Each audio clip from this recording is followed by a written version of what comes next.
Hello, and welcome to a presentation, a short overview on some of the activities and choices you have to work remotely with your students in McGraw-Hill's iScience program. My name is Jason Marshall. I'm McGraw-Hill's National Science Specialist, and I'm going to take you through the online platform on the teacher side, which is where we're at right now, and then we're going to take a look at the student side to see what they see. It's a similar look, but notice it now says Student Center. I have this in another browser so that I can go back and forth between the two. I'm going to go back to the teacher side.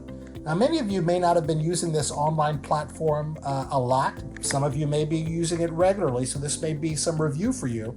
But I'm going to share just some of the options you might use to have students go online, to communicate with you, to take assignments, to do work online. So it starts with the ebook. Both teacher and student have an ebook here. Let's imagine that you wanted to assign this to students, or as a reading assignment, as an assignment to annotate, to highlight, just for them a place to get their content. This would be an option for you. So I can open up the ebook and I can enlarge it if I want to, and I can really zero in on specific locations if I wanted to do that. As a teacher, you might want to have students highlight and annotate certain parts, the parts that they need to have questions with. So as a student, I could come in here and I could annotate this text, or highlight it, I should say. Maybe I want to highlight it yellow. I can make a little annotation here so that I remember why I'm highlighting it. Will be on the test. And now I've got a highlighted and annotated page. And that could be something you ask students to do, is to highlight and annotate Chapter 2, Lesson 2 as an example. Now, how would they know to do that? Well, if I go to the menu button up here and scroll down to messages, I could send them a message. So this is one way to keep in contact with your students. I want to create a new assignment. I want all of my students to read this, or a new message, I should say. And I'm going to call this Reading for this week. And I'm going to say read Chapter 2, Lesson 2, and take notes with the notebook.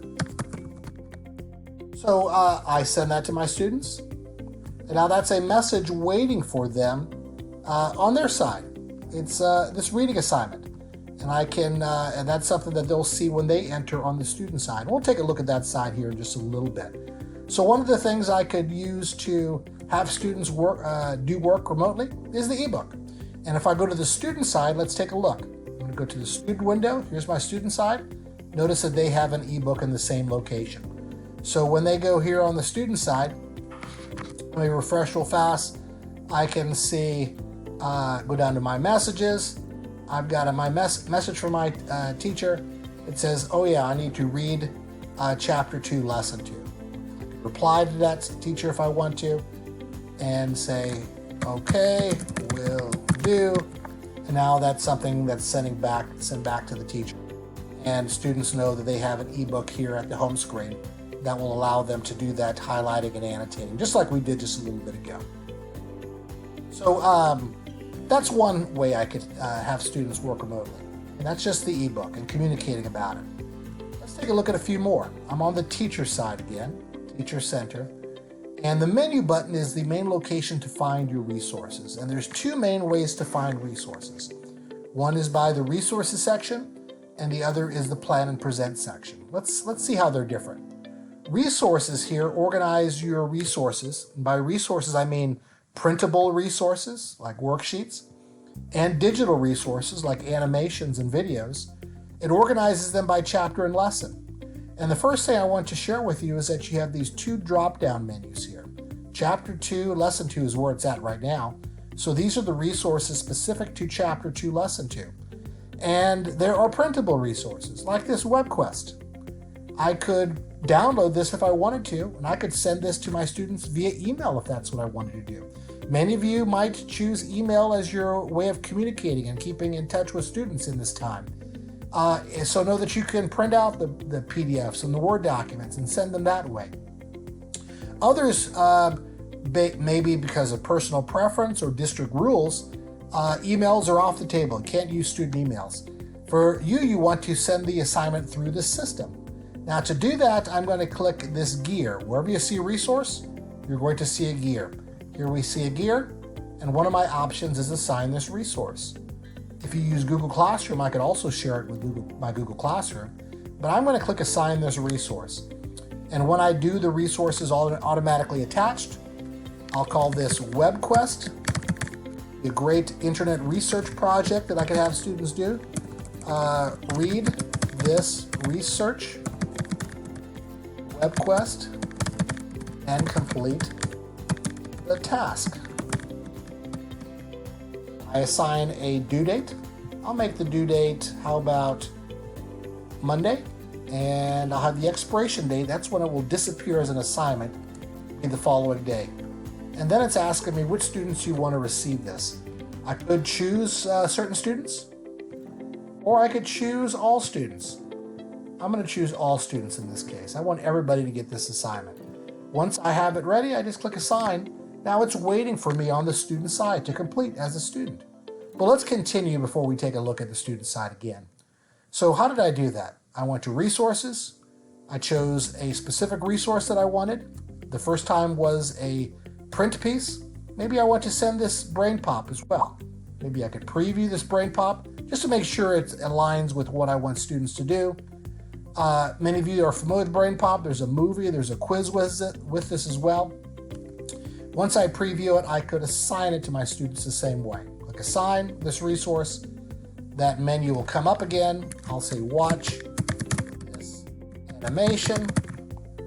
And then I'll give some instructions. Watch animation, take the quiz. Due date and the expiration date, I'll keep those as the default, and I'll assign this to all of my students. Now I've got a second assignment waiting for my students as they go in. Okay, so we've sent resources, and the way we've done it is by going to our resource section, finding the resource that we want by the drop-down menu. If we're in Chapter 3, we go to Chapter 3. Then we choose the lesson in Chapter 3. Maybe it's Lesson 1. And again, every time we do that, we'll have resources specific to that location. We find a resource that we want to send to students, we click assign this resource, and that resource is being sent to students. This happens to be a resource that'd be good in a remote environment. It's called a personal tutor. And here Mrs. Workman is walking students through a lesson on percentage, which is necessary for this assignment. It's just like a teacher. It's a Khan Academy-like experience. A pen is moving. There's not a video of an instructor. And it's walking students through a lesson. A great resource to use in a remote learning environment. So this is another one to consider. So we've seen the ebook, great resource to consider in an e-learning environment. We've seen a personal tutor, which we just looked at, Mrs. Workman. Mrs. Workman has colleagues, by the way. There are male and female personal tutors. We've sent a brain pop with a quiz. Great resource to use in a remote environment because it's going through content and assessment in the same way. And we've sent a WebQuest. What a better learning project than a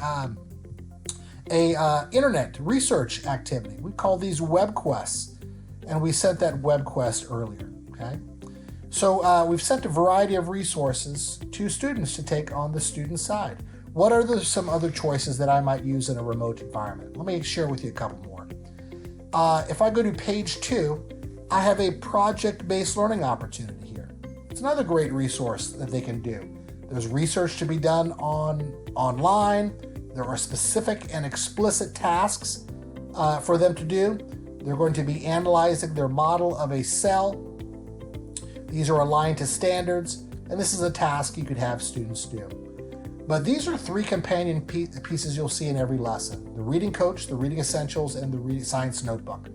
And by the way, if you can't read the entire title, just hover your cursor over the title and you'll see a blue box that explains the resource a little bit in more depth. Here it says reading essentials, the cell, lesson text written for approaching level students.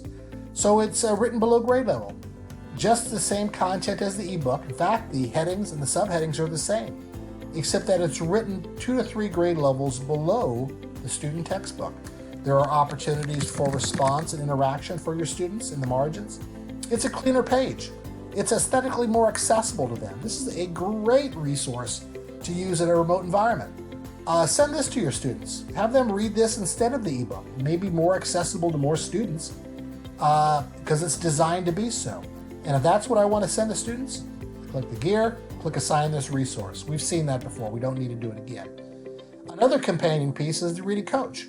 Now, some students really need a clean page, right? The more white space, the better, and because the distractions are not helpful to those students. Some students thrive on the visualness of the page, but some students don't.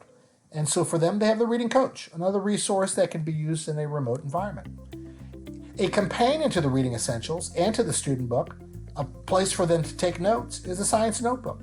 Great activity to do in a remote environment. Just like the reading essentials, these can be typed in, they can be saved, they can be emailed, they can be sent digitally. All this can take place in this environment. And this is based on the Cornell system for notes. Main idea on the left, keep it very clean, just the main ideas. Indent and put the supporting details. So for every chapter, lesson, page that they read, they have this handy organizing tool where their thoughts can be organized. And notice this handy little I found this on page feature. So as they're walking through the textbook, they can see where they found this. Or maybe they're using the page of the reading essentials. You decide how they use this as a companion, but this handy little feature makes it a companion to whatever content piece they choose to use. So these are just some variety of resources. Let me share with you another location. So in any chapter here, I'm in chapter 2, notice the second drop-down menu gives us access to a lot of different locations. We happen to be in lesson 2 for the last few minutes, but I've got a chapter overview. I've got study guide. I've got Learn Smart here. Learn Smart is an adaptive, personalized learning tool. It's a great tool to use in a remote environment. I could send this to my students. Here they'll be reading and constantly being assessed in an adaptive, personalized way. I could choose the study guide. Here you're going to see some games and some drag and drops. We have a drag and drop. Here we have a vocabulary game. Great activity for students to do in a remote environment. To be timed, yes. This is something where they drag the term over here to definition. I asked to be timed on this one, so I've got a timer over here. Send this to my students, just like we did all the others. By now, you know to click the gear, click assign this resource, okay? I have vocabulary flashcards, a lot of great resources. So the main thing to remember is underneath every chapter, you have choices. And the last choice I'll share with you under chapter 2 is a chapter overview. Here I have a Page Keeley probe. Page Keeley is a formative assessment tool. It's designed to be used prior to a lesson. Students are presented with a scenario. They decide which answer they agree with the most, and they explain their thinking. It's in this explanation that misconceptions will be uncovered that allows teachers to modify instruction. So all great resources, some of which you may have known existed, some of which you may not have, but know that you have these resources organized by chapter and lesson. Now, many of you would prefer a different way of finding your resources. So we've been in this resources section. Let me share with you another location, and that is plan and present. Here we have the same resources organized into handy little file folders. So I'm in chapter 2, lesson 2, same as when we were in the resources section, but now my resources are organized in the 5E lesson model. So how's it different? Well, we've taken those resources, plucked them out of the lesson, and placed them right there within the 5E lesson model where we think they're most applicable. So if I go to Explore in the 5E lesson model, or Explain, I have those same resources over here that we had before, except to the left of it, I've got the teacher content.